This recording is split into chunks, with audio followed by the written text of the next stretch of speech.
नमस्कार, आपण पाहत आहात विश्वात्मक लोकस्वामी वार्ता न्यूज।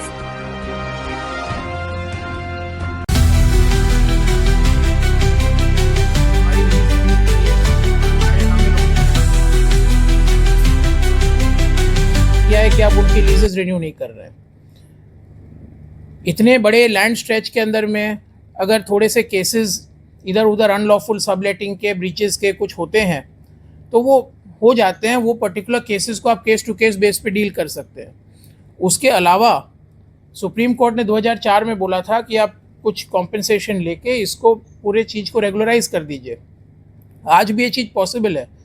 तो हमारा यही सवाल है कि मुंबई पोर्ट ट्रस्ट क्यों लीज़ को रिन्यू नहीं कर रही है, क्यों इस जगह को मोनेटाइज करने की दृष्टि से देखा जा रहा है, जबकि एक्चुअल में अगर हम हमारी नेशनल पॉलिसी को देखें तो हाउसिंग फॉर ऑल और ईज़ ऑफ डूइंग बिजनेस, ये दोनों के तहत लीज़ रिन्यू हो जाए, उससे बिजनेस करने में भी आसानी होगी और इससे हाउसिंग फॉर ऑल जो ऑलरेडी हाउस्ड लोग हैं उनको अगर हम निकालेंगे नहीं तो हाउसिंग फॉर ऑल के डायरेक्शन में भी हम एक स्टेप आगे चलेंगे।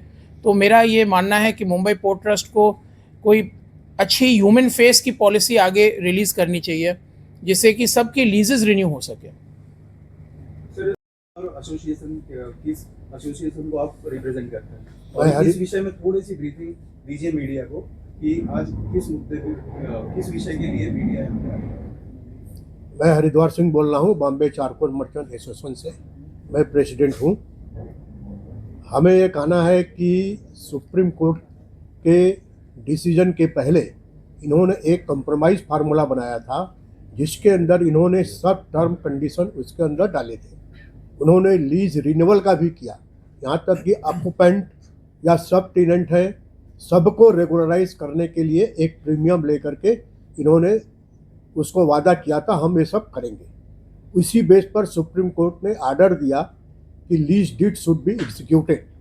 Even if lease deed is not executed, term of compromise proposal is binding to the leases. Bombay port trust ने इसके पहले लीज रिन्यूअल किए हैं, एक तो 51 में किए, उसके बाद 70 में उन्होंने किया जिसका लीज था, हम लोगों का मंथली लीज है, वो लीज हटा करके टेनेंसी राइट दे दिए, वो लीज को ख़त्म कर दिए। लेकिन अब जो है ये सुप्रीम कोर्ट के आर्डर के बावजूद ये अभी लीज नहीं कर रहे हैं। ये हमारे लिए सबसे बड़ी प्रॉब्लम है। आज जो इन्होंने एसओआर बनाया है, हम जो एसओआर भर रहे हैं उसका कम से कम 40 गुना ज़्यादा है, 40 गुना ज़्यादा है। इसकी कोई गारंटी नहीं है कि कोर्ट का फैसला होने के बाद, क्योंकि कोर्ट खाली एसओआर पर फैसला करेगी, ये हमारे लीज को रिन्यूअल करेंगे कि नहीं करेंगे। हमारी मांग यही है, कोर्ट के माध्यम भी हम मांग करेंगे जो भी रेट तय हो उसके साथ लीज रिन्यूअल का कॉलम डाला जाए। बहुत बहुत धन्यवाद आपसे। ये क्या जबरन आप लोगों के ऊपर लागू किया जा रहा है? रैक रेंटिंग का मतलब जबरन रेंट लगाना नहीं है। रैक रेंटिंग का मतलब होता है कि मार्केट रेट अडॉप्ट करना। मार्केट रेट्स के अगेंस्ट में सुप्रीम कोर्ट ने क्लियर टिप्पणी करी थी, एक ले डाउन किया था रेशियो कि रैक रेंटिंग की आप पब्लिक बॉडी हैं, आप रैक रेंटिंग नहीं कर सकते हैं। तो उस वजह से रैक रेंटिंग बीपीटी नहीं कर सकता है। लेकिन अब ये जो विषय है जो रेंट्स का है और ये रैक रेंटिंग का जो इशू है, ये मामला इस समय कोर्ट के सामने है, इसलिए इसके ऊपर हम ज़्यादा टिप्पणी नहीं करना चाहते हैं। लेकिन most importantly the लीजेस should be renewed. The purpose of calling for a press conference by the trade associations and who have requested me to address you all as their lawyer is that the only request and appeal made to the Mumbai Port Trust is that please renew everybody's leases so that everybody can carry out their business or reside in their respective premises with dignity, in amity with the Mumbai Port Authority and on reasonable terms so that there is a win-win situation for all. कितने दिनों से चल रहा था और आपको क्या लगता है कि और कितने दिनों तक ये संघर्ष जारी रहेगा? ये बहुत इम्पॉर्टेंट क्वेश्चन है। ये संघर्ष 1980s से चल रहा है और 1980s के अंदर में इसी तरीके से लीज रेंट्स में इजाफा हुआ, मामला सुप्रीम कोर्ट तक चला गया। सुप्रीम कोर्ट के अंदर में 2004 में मामला सेटल हुआ इसके पहले कॉम्प्रोमाइज़ फार्मूला 94 में एक्सेप्ट हुई। इसके पीछे बहुत बड़ी एक हिस्ट्री है।